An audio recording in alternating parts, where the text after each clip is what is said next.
Good evening, guys. Welcome back to the channel.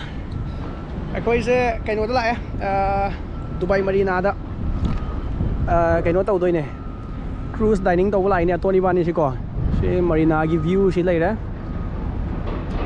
first time experience ne ya ton lai da ibani hakta lai tombi ga mu thoi di shuti oi drab ni na ibani dang lai kamai tau ya do tam dum nam ma ga experience me am do share tau ke yeng sa ko isu first time ne do na nungai ni khale so makha ta na yeng me si me am ibani photo amani ka pe adu duga sangchal ani sida mayam lai re ko moi chat pa su haure ha tau re yong me star yong sida kaino mayam am lai re kari private yacht mayam am lai re private yacht book taroga chat pe ai ko private party birthday oiro kai oiro mayam tor chat pe ai ko sit lai mayam je oina sina Dubai Marina gi view ne somna na si palm zu mera lai do ni ko se sum sang raga ko You know the harbor? adagi Blue Water Island kai ka loi lai view je horen kaino mathakta ka khala kan da yeng hala ge sigi sumba boat ne ba ko chatoi se ID cruise sai tare dhow cruise mapam di am phazare first time in lai je chahi manga sujala ko Dubai lai se first time in lai se experience yeng age kamai tawe ha badong kamai na book tawraga kamai la kani kamai chat kani loina hapake tam na ana changi ko khoi gi boat che karmano khangdri ba ko sila ising sila di amadi soidan oi doi ne chatlaga yengogi ya nungsa ji somda lakpa gi yadre Came back from work already? mapam di am phajare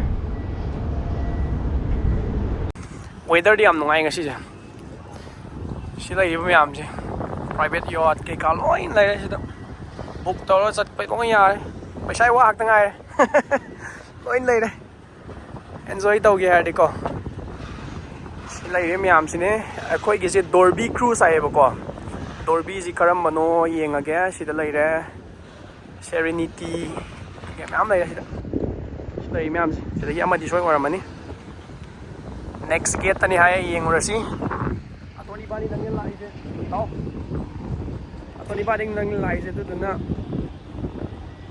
hazana sadar ani kaim sada bi da lai ayuk ta gi unlimited buffet adagi 1.5 hour gumane ba koina hoje kaino to doise koi doise poche de ko slide myam se phajai mafam jam first time lak bane numita ram dai som da di as nungsa do paklaw na phujal mangan do weather di am phajari akoi base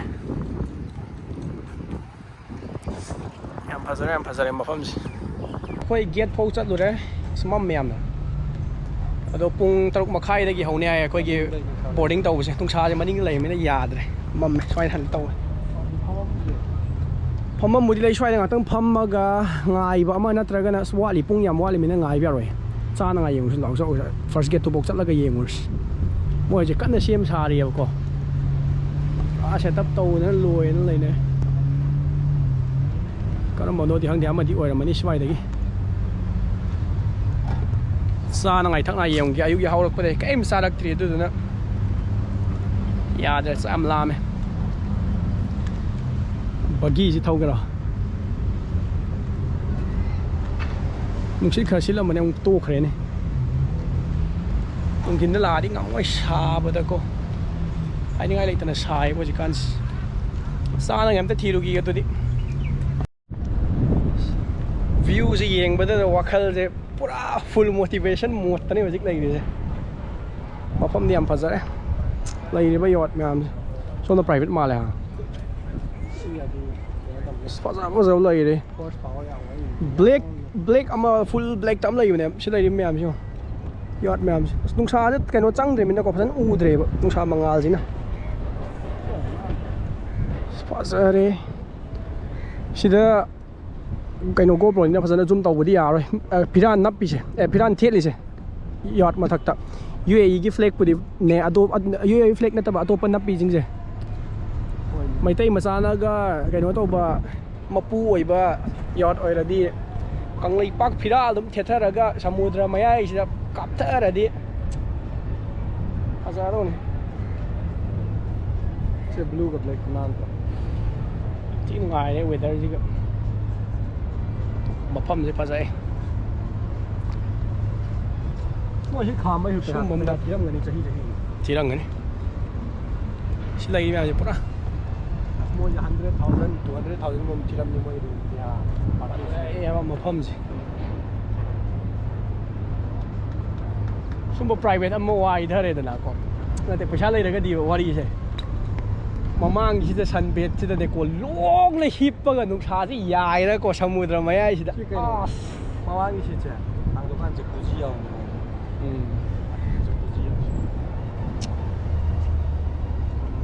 ꯑꯉꯛꯄꯅꯦ ꯃꯤ ꯄꯩꯁꯥ ꯈꯨꯄꯥꯏꯁꯤꯡꯁꯦ ꯑꯩꯈꯣꯏꯅ ꯇꯥꯜꯂꯤ ꯄꯩꯁꯥꯁꯤ ꯀꯔꯤꯝꯇ ꯅꯠꯇꯦ ꯁꯤꯗꯤ ꯃꯤꯠꯇ ꯊꯥꯛꯄꯣꯛ ꯊꯨꯞꯇꯦ ꯑꯗꯨꯅꯤ ꯄꯩꯁꯥ ꯌꯥꯝ ꯄꯥꯏ ꯀꯩꯅꯣ UK ꯃꯆꯥꯒꯤ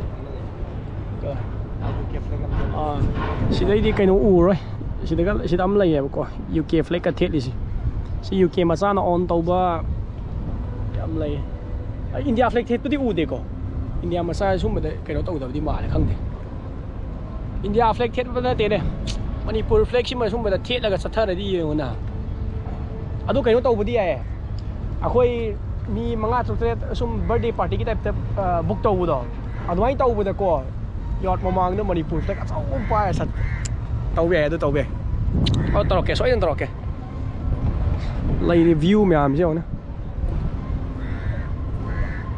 ꯃꯤꯅ ꯂꯩꯔꯤꯕ ꯇꯧꯔꯤꯕ ꯃꯌꯥꯝꯁꯤ ꯎꯔꯀꯥꯟꯗꯀꯣ ꯌꯥꯝꯅ ꯍꯣꯠꯅꯅꯤꯡꯕ ꯑꯃ ꯐꯥꯎꯔꯛꯀꯅꯤ ꯗꯨꯕꯥꯏꯗ ꯍꯤꯡꯅꯔꯤꯕ ꯂꯥꯏꯐ ꯁ꯭ꯇꯥꯏꯜꯁꯦ ꯌꯥꯝ ꯊꯤꯅ ꯑꯉꯛꯄ ꯑꯃꯅꯦ ꯑꯩꯈꯣꯏꯅ ꯇꯥꯜꯂꯤꯕ ꯑꯩꯈꯣꯏꯅ ꯇꯧꯔꯤꯕ ꯄꯩꯁꯥꯁꯤ ꯀꯩꯁꯨ ꯅꯠꯇꯦꯕ ꯃꯤꯅꯤꯠ 10ꯃꯨꯛ ꯋꯥꯠꯂꯤ ꯏꯕꯥꯅꯤ ꯆꯪꯉꯅꯤ ꯃꯐꯝꯁꯦ ꯐꯖꯔꯦ ꯁꯤ ꯂꯩꯔꯤꯕ ꯎ ꯃꯆꯥ ꯃꯆꯥ ꯄꯔꯦꯡꯁꯦ ꯌꯥꯝ ꯊꯤꯅ ꯐꯖꯔꯦ ꯏꯪ ꯏꯪ ꯂꯥꯎꯔꯒ ꯒꯨꯜꯃꯣꯍꯣꯔ ꯁꯤꯕꯣ ꯒꯨꯜꯃꯣꯍꯣꯔꯗꯤ ꯃꯥꯟꯗꯦꯀꯣ ꯅꯥꯜꯂꯦ ꯌꯥꯝꯅ ꯃꯐꯝꯁꯦ ꯌꯥꯝ ꯂꯨꯅ ꯅꯥꯟꯅ ꯊꯝꯕꯤꯔꯤꯁꯦ ꯂꯣꯛꯇꯥꯛꯇꯒ ꯁꯨꯃꯥꯏꯅꯒ ꯁꯦꯝꯕꯤꯔꯗꯤ ꯌꯦꯡꯉꯣꯅꯦ ꯑꯁ ꯃꯤ ꯀꯌꯥꯝ ꯂꯥꯛꯀꯅꯤ ꯆꯥꯎꯈꯠꯅꯉꯥꯏ ꯃꯌꯥꯝ ꯁꯦꯝꯕ ꯌꯥꯏꯑꯕ ꯇꯧꯔꯤꯁꯦ ꯌꯦꯡꯉꯣ ꯃꯐꯝꯁꯦ ꯈꯨꯟꯅꯥꯟꯁꯦ ꯂꯩꯇꯕꯤꯅꯦꯃꯤ ꯂꯣꯛꯇꯥꯛꯇꯒ ꯁꯨꯝꯕꯁꯦ ꯁꯦꯝꯊꯔꯒ ꯐꯦꯃꯤꯂꯤ ꯃꯌꯥꯝ ꯀꯣꯏꯕ ꯂꯥꯛꯑꯒ ꯆꯥ ꯊꯛꯇꯅ ꯇꯧꯊꯔꯗꯤ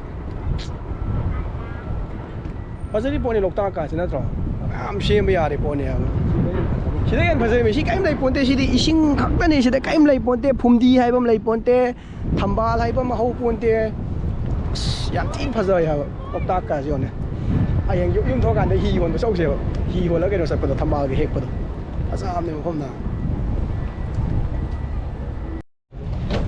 ꯐꯥꯏꯅꯦꯜꯂꯤ ꯑꯩꯈꯣꯏ ꯕꯣꯔꯗꯤꯡ ꯄꯥꯁ ꯂꯧꯔꯦ ꯂꯥꯛꯄ ꯃꯇꯝꯗ ꯈꯔ ꯆꯦꯛꯁꯤꯟꯕꯤꯌꯨ ꯍꯥꯏꯗꯤ ꯀꯣ ꯑꯩꯈꯣꯏꯗꯒꯤꯁꯨ ꯁ꯭ꯀꯦꯝ ꯇꯧꯅꯉꯥꯏ ꯇꯧꯋꯦꯕ ꯃꯣꯏꯁꯦ ꯀꯣ ꯉꯔꯥꯡꯗꯅ ꯕꯨꯀꯤꯡ ꯇꯧꯈ꯭ꯔꯕꯅꯦ ꯑꯩꯅ ꯑꯣꯟꯂꯥꯏꯟꯗ ꯄꯦ ꯇꯧꯈ꯭ꯔꯕꯅꯦꯕꯀꯣ ꯃꯣꯏꯒꯤ ꯁꯤꯁꯤꯅ ꯑꯦꯟꯇ꯭ꯔꯥꯟꯁ ꯒꯦꯠꯅꯤꯀꯣ ꯁꯤꯗ ꯂꯩꯔꯤꯕ ꯁꯦꯀ꯭ꯌꯨꯔꯤꯇꯤꯁꯤꯅꯀꯣ ꯄꯩꯁꯥ ꯑꯦꯛꯁꯇ꯭ꯔꯥ ꯄꯤꯅꯉꯥꯏ ꯍꯥꯏꯔꯛꯑꯦꯕꯀꯣ ꯂꯨꯄꯥ 210 ꯑꯩꯅ ꯉꯔꯥꯡ ꯊꯤꯈ꯭ꯔꯕꯅꯦ ꯑꯇꯣꯟ ꯏꯕꯥꯅꯤꯒꯤꯀꯣ ꯑꯗꯣ ꯃꯥꯅ ꯍꯧꯖꯤꯛꯁꯦ ꯑꯩꯈꯣꯏꯒꯤꯁꯤ ꯄꯦ ꯇꯧꯗ꯭ꯔꯤ ꯉꯔꯥꯡꯒꯤ ꯕꯨꯀꯤꯡꯅꯤ ꯑꯗꯨꯗꯨꯅ ꯉꯁꯤ ꯍꯧꯖꯤꯛ ꯆꯠꯀꯦ ꯍꯥꯏꯔꯗꯤ ꯂꯨꯄꯥ 150 ꯄꯤꯌꯣꯅ ꯇꯧꯔꯛꯑꯦꯕꯀꯣ ꯑꯗꯣ ꯇꯨꯔꯤꯁ ꯑꯣꯏꯔꯒꯗꯤ ꯑꯗꯨꯒꯨꯝꯕꯁꯦ ꯂꯥꯏꯅ ꯁꯥꯟꯅꯈꯤꯅꯤꯀꯣ ꯑꯗꯨꯗꯨꯅ ꯌꯥꯝ ꯍꯩꯅ ꯁꯤꯡꯅ ꯍꯥꯏꯗꯤ ꯕꯨꯛ ꯇꯧꯕ ꯃꯇꯝꯗꯀꯣ ꯌꯥꯔꯤꯈꯩꯗꯤ ꯑꯣꯟꯂꯥꯏꯟ ꯄꯦꯃꯦꯟꯁꯦ ꯇꯧꯗꯕꯅꯗꯤ ꯐꯩ ꯑꯩꯁꯨ ꯇꯧꯗꯅꯉꯥꯏ ꯇꯧꯕꯅꯦ ꯑꯗꯨ ꯃꯣꯏꯅ ꯌꯥꯗꯕ ꯑꯦꯅꯤꯋꯦ ꯍꯧꯖꯤꯛ ꯆꯪꯉꯅꯤ ꯁꯤ ꯂꯩꯔꯦ ꯑꯩꯈꯣꯏꯒꯤ ꯀꯩꯅꯣꯁꯦ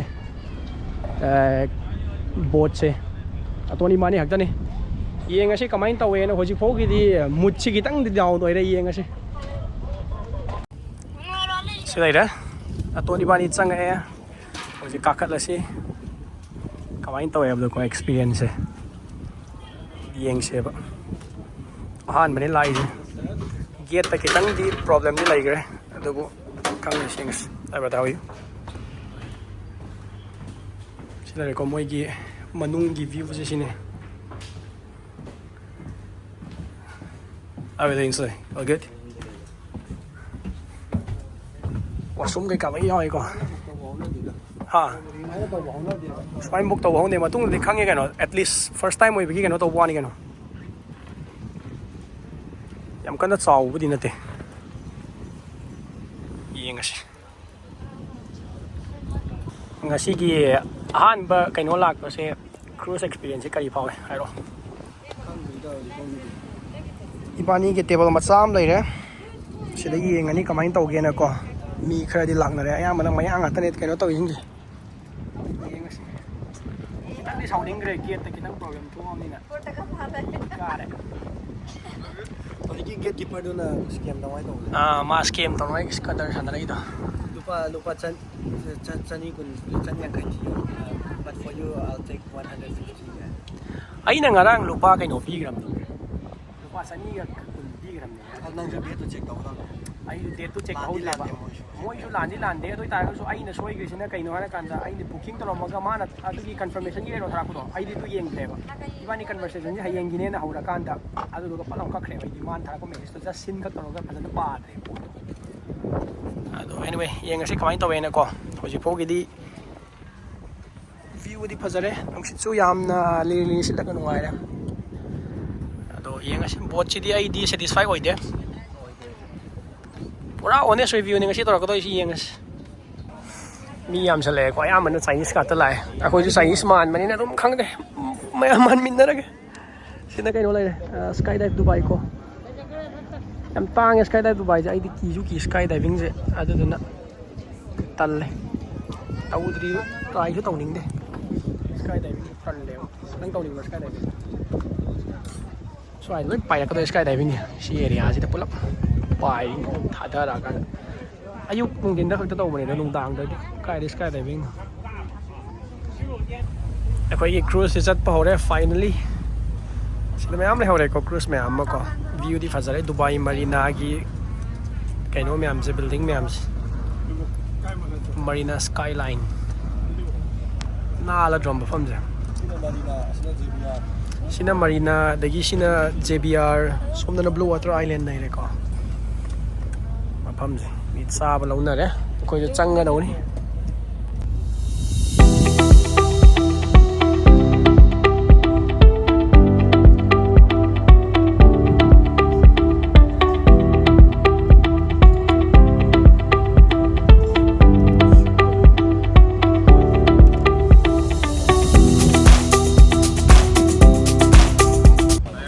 Kaino area ne buffet area ne medium de khoi ji ko lai re mayam lo na ri ji views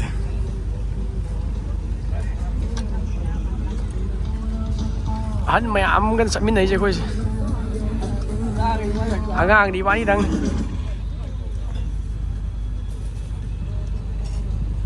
Blue Water Island se lai re ai Dubai je mai ngan gi dra min na phazadre skydiving Dubai skydiving se lai skydive Dubai se lai re si ta pot kaino doi na bowl doi na moi gi buffet ji ko yam kana chaw bri na te som da se lai som da section na ma se lai yam salad ne kai khara kimchi ro lu ko mai salad de no hap chalo ne pa hap chalo Ibani laure sila cha na ba je how wow tab di khang de ha du bu khar di disappointed oi re view ji sine Dubai Marina gi Marina manung chali ko jik se Dubai Marina gi view ji nai kum lei ta ba knife log te knife le ho brang de kai to ga how wrong kai no na Through WorkVivo's activity feed, you can share spaces and view content on cauliflower ne se pulap sa sala ga no ko sang ra ba Attention please. Do you live in the United Arab Emirates and are looking for new investment opportunities? Invest in Amazon with us. Join a trusted community of investors and never look back. Amazon has been consistently outperforming the markets in the past year, generating big returns for traders with investments starting only $100. Start your journey today. Saab lo re to ni bani kamai to to experience saab gi ja sayang di hau te worth it oi de zai jang je ko ya mone se view ni hau be de cha ki jang so hau te hau be yo den te view ji oi ni enjoy to ro si kum ji hoi Dubai de koi ba la ga som ba tau ning adi tau be ai adu bo zai jang gi de khal lo no kwai hong ba buk to na phai zai jang gi ya de worth it oi de zai jang je view bu di hoi dum thong ko view enjoy tàu với ai ko sana view enjoy tàu tam ni kari upai le hoje la amina view enjoy tàu si yang thara si kai tàu với ai address hotel si này này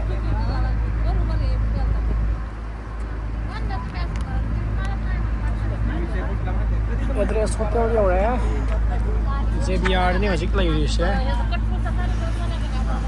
lai re ko address hotel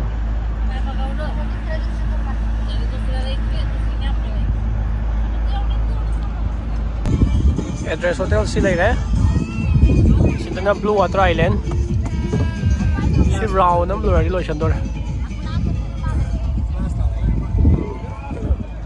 ko chan ni si na round nam ma si na Mayang isa yun na maroma. May evening walk kay katsan na yun ko. Sum ka Blue Water Island land doon yun. Ayon Dubai siya yung may ngan gitu rin. Si origin yun na JBR nga tan eh. Mapam siya.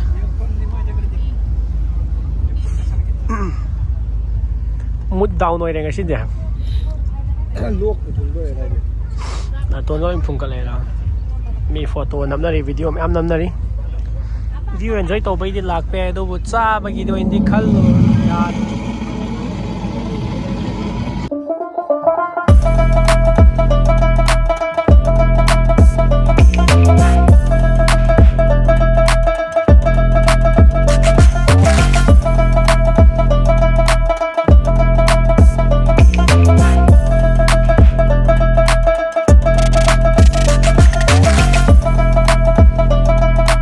Hojiki live entertainment như mà tăng được cái hay thì nhỉ?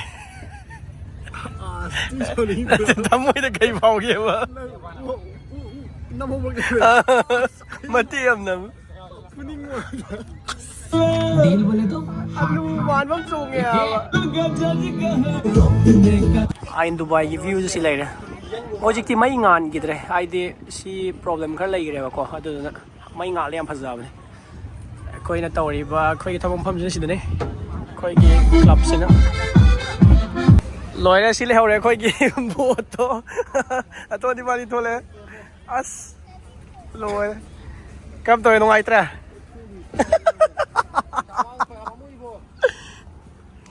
no ai te cái no ai te si try to bu ya ba thong an te do khoi view yeng wei di ai ko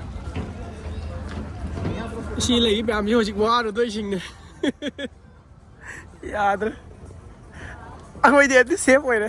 Punima no me kita jadi pasar he. Sila le koi ship si. View yang mai di lak pe ai da na tabi da di kai da ya de. View yang ai tourist ni yang nam ni ko yang nam di na. Ko no mu le. Nong ti u le mina kana de hoi tourist oi da bu di lak pe ai ko. Ban loi. Chao ni ma. Punima ni na tha ni pasar he. Nah, halai atau ni bani hojik loi le. Ngasi gi experience hai busi mangai le. Hawak pada yam excitement ora mani hojik ti lul da to e alu hom jago ja loi sel le. Slai jing ji. Oi chat lu to rem. Mayam. Pai de. Numdang gi view ji phazare. Itu Porsche Boxster ram lai fazaba halani bani taxi lauraga yumda mi yam chile numdang ni hena chile chin bagudi worth it oi de nga si ge experience ko mai Porsche na le Tesla am nei na le gari mai ibani hojik taxi nga ai ga halani nga si gi di sumai tor ga video si loi chalage ma'am Masang daso tum koi ba khot pasa thok pa tum ko pasa namak nai tau ge ngasi ge experience di worth it oidre mathang mukta video muk mayam phaja thagala ge adi mayam loisila se ngasi gi di